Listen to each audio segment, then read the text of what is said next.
Bildiğiniz kimi 3 may 2026-cı il tarixində, yəni dünən Azərbaycan dili dövlət dili fənnindən imtahan oldu. Bu imtahanı rus və ingilis bölmələrində oxuyan 9-11-ci sinif şagirdləri verdi.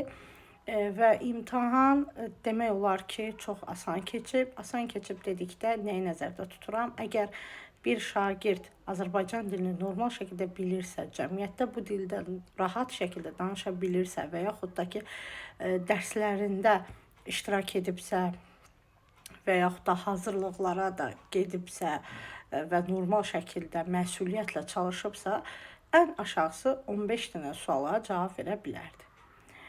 Amma çox təəssüflə qeyd edirəm ki, bugün səhərdən mənə gələn zənglərə görə elə bu videonu çəkdim.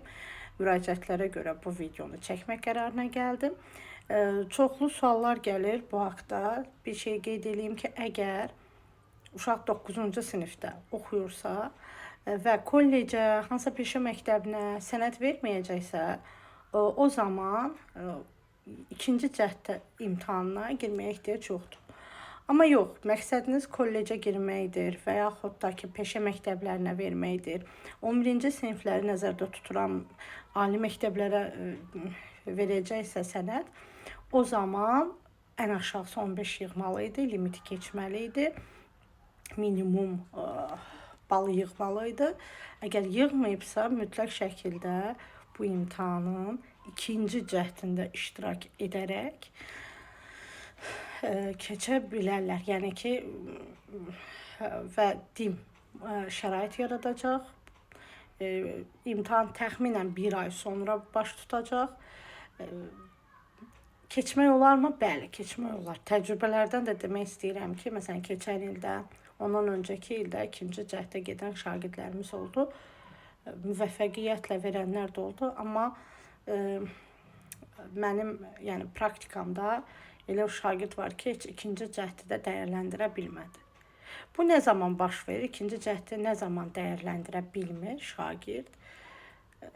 Məsuliyyətsiz yanaşır və yaxud da ki, nə işlədiyini bilmir, müəllimi verdiyi tapşırıqları yerinə yetirmir və yaxud da düşünür ki, gedib yaza biləcəm. Hətta elə şagird olub ki, özü bilə-bilə oxumayıb ki, xaricə verəcəm onsuz da sənəd, mənim ehtiyacım yoxdur.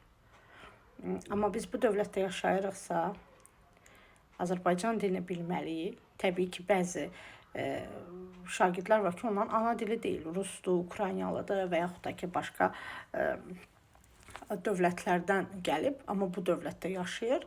Mütləq şəkildə Azərbaycan dilini verməlidir. Yəni, imtahanı verməlidir, Azərbaycan dilini bilməlidir. Cəmiyyətdə bu dildə heç olmasa öz fikrini Azərbaycan dilində bildirə bilməlidir. Və nə edə bilərik? Valideynlərin məndən sualı budur ki, nə edə bilərik? Heç nə. Sadəcə olaraq sistemli şəkildə çalışmaq lazımdır. Sistemli şəkildə, yəni müxtəlif sınaqlar işləməlidir və sınaqlarda hansı zəifliyi varsa, onun üzərində çox çalışmaq lazımdır.